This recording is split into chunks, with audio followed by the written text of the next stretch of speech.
UP के लोगों की इसी भावना को उत्तर प्रदेश चुनाव के हर चरण में मैंने खुद अनुभव किया है।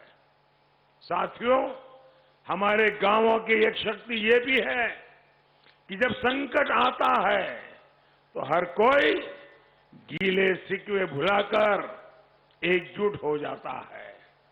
लेकिन देश के सामने कोई चुनौती आती है तो गौर परिवारवादी इसमें भी राजनीतिक हित ढूंढते रहते हैं। भारत की सेना, भारत के लोग अगर संकट से लड़ते हैं तो ये उस संकट को और गंभीर बनाने के लिए उसमें जो भी परेशानियां पैदा कर सकते हैं पूरी ताकत से करते रहते हैं। ये हमने कोरोना के दौरान भी देखा और आज यूक्रेन संकट के दौरान भी हम यही अनुभव कर रहे हैं।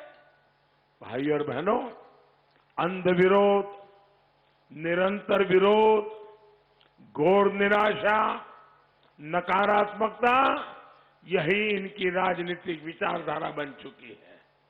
वरना देखिए, भारत 2 साल से 80 करोड़ से अधिक गरीब, दलित, पिछड़े, आदिवासी मेरे इन परिवारजनों को मुफ्त राशन उपलब्ध करा रहा है।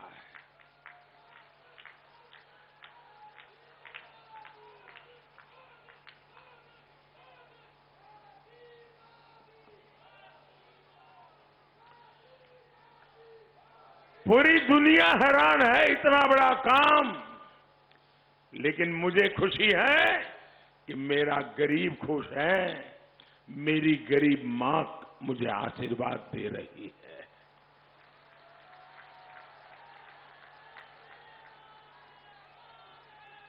इतना बड़ा कोरोना काल, अर्थव्यवस्था चरमरा जाना, दुनिया भर में संकट, गरीब परिवार की कौन सुनेगा? भाइयों बहनों, देश के खजाने पर कितना ही बोझ क्यों न आ जाए, लाखों करोड़ रुपए क्यों न खर्च हो जाए, लेकिन मैंने तय किया था गरीब के घर में चूल्हा जलता रहना चाहिए। गरीब मां का बच्चा भूखा सोना नहीं चाहिए। और इसलिए 2 साल से हिंदुस्तान में आजादी के बाद कभी भी ऐसी सेवा नहीं हुई है जो सेवा करने का सौभाग्य आप सबने मुझे दिया है। लेकिन भाइयों बहनों, ये गौर परिवारवादी देश के इस सामर्थ्य को भी कमतर करने में जुटे हैं।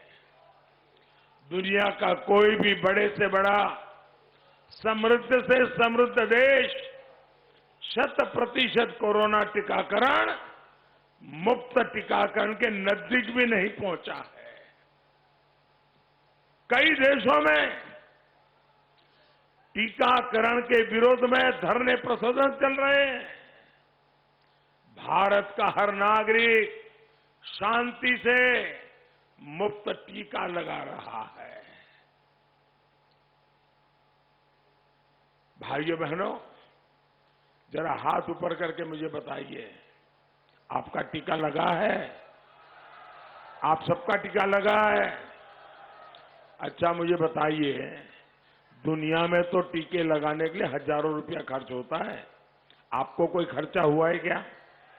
टीका लगाने का कोई खर्चा हुआ है क्या?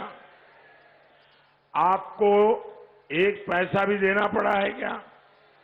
आपके जेब से 1 रुपया निकालना पड़ा है क्या? भाइयों बहनों, 130 करोड़ से अधिक भारतीयों के गौरव काल के लिए भी ये लोग, गौर परिवारवादी राजनीति के रंग में रंगे लोग, राष्ट्र नीति को न कभी समझ पाए हैं, न पचा पाए हैं। इतना बड़ा काम, 130 करोड़ देशवासियों का इतना बड़ा सहयोग, टीकाकरण अभियान पूरी दुनिया में अद्भुत चला हो, लेकिन उनके मुंह से एक सही शब्द निकला है क्या? एक अच्छी बात निकली है क्या? अरे इसमें भाजपा कहां थी? ये तो सीधा सीधा गरीब के बच्चों को बचाने का काम था। क्या उसमें भी तुम्हें तकलीफ हो रही थी? भाइयों बहनों, इन गौर परिवारवादियों की सोच यही है कि जो देश के लिए अच्छा हो उसे वो पसंद ही नहीं करते। साथियों, हमने स्वच्छ भारत मिशन शुरू किया, 10 करोड़ से ज्यादा शौचालय बनाए। इससे फायदा गांव की गरीब, दलित, पिछड़े परिवार की बहनों को सबसे अधिक हुआ। अब मुझे बताइए, और मैं तो उत्तर प्रदेश की माताओं का आभार मानूंगा, क्योंकि उत्तर प्रदेश की मां बहनों ने मुझे कहा कि शौचालय नहीं, ये तो इज्जत घर है, इज्जत घर।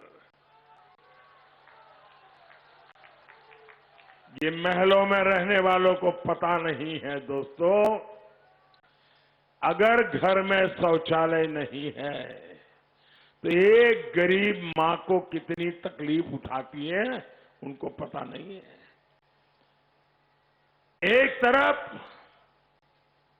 समाज और इज्जत की मर्यादाओं में जीने का संस्कार, और दूसरी तरफ मुसीबत। हमारे गांवों में, शहरों में भी हमारी गरीब माताओं बहनों को अगर शौचालय जाना है, शौच के लिए जाना है, तो सूरज उगने से पहले जल्दी जाने के लिए सोचती है, या तो दिन भर पीड़ा झेलती है, और जब तक शाम को सूरज ढलता नहीं वो शौच के लिए ही जाती है। आप कल्पना कर सकते हो उस मां को पीड़ा कितनी होती होगी, उस मां को तकलीफ कितनी होती होगी। क्या इस मां की तकलीफ दूर करनी चाहिए कि नहीं करनी चाहिए? ऐसी मां की तकलीफ दूर करनी चाहिए कि नहीं करनी चाहिए? कौन करेगा? कौन करेगा? कौन करेगा? कौन करेगा? और इसलिए भाइयों बहनों, आज गरीब के घर में भी शौचालय बनाने का काम हमने पूरे देश भर में चलाया। अब स्वच्छता बढ़ती है तो फायदा किसको होता है भाई? सिर्फ स्वच्छता बढ़ती है तो गांव में बीमारियां कम होती हैं, बीमारियां कम होती है तो गरीब का बच्चा बीमार होने से बचता है, गरीब का पैसा बचता है। पूरी दुनिया ने स्वच्छता अभियान के लिए भारत की तारीफ की, लेकिन आपने कभी भी इन गौर परिवारवादियों से एक बार भी सुना है कि हां स्वच्छता करनी चाहिए? सुना है क्या? सुना है क्या? अब मुझे बताइए, वो स्वच्छता की बात बता देते हैं तो उनकी राजनीति में क्या खोट पड़ जाती? जो समाज के लिए अच्छा है वो उनको मंजूर नहीं है।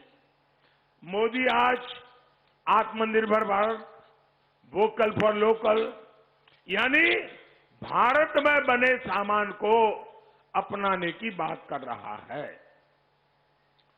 जिसे बनाने में मेरे देश के लोगों का पसीना लगा हो, उसी को मैं अपने सर माथे पर लगाता हूं। अगर ये बात करता हूं तो भी वो उसका मखौल उड़ाते, मजाक उड़ाते हैं। आप मुझे बताइए भाइयों, बनारसी साड़ियां, उसका मैं गुणगान करूं कि न करूं? उसका गुणगान करूं कि न करूं? हिंदुस्तान के हर कोने में बनारसी साड़ी बिक जाए तो बनारस के साड़ी बनाने वालों को फायदा होगा कि नहीं होगा?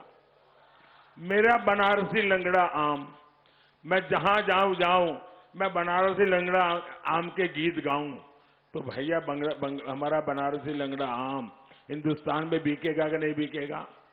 मेरे किसान को फायदा होगा कि नहीं होगा? अब बनारसी खिलौने, हमारे गरीब परिवार खिलौने बनाते हैं। अगर मैं चारों तरफ कहूं कि मेरे देश में बने खिलौने खरीदने चाहिए, मेरे बच्चों के हाथ में मेरे देश में बने हुए खिलौने होने चाहिए। परवाह देश की, सोमवार से शुक्रवार रात 10 बजे TV9 भारतवर्ष पर।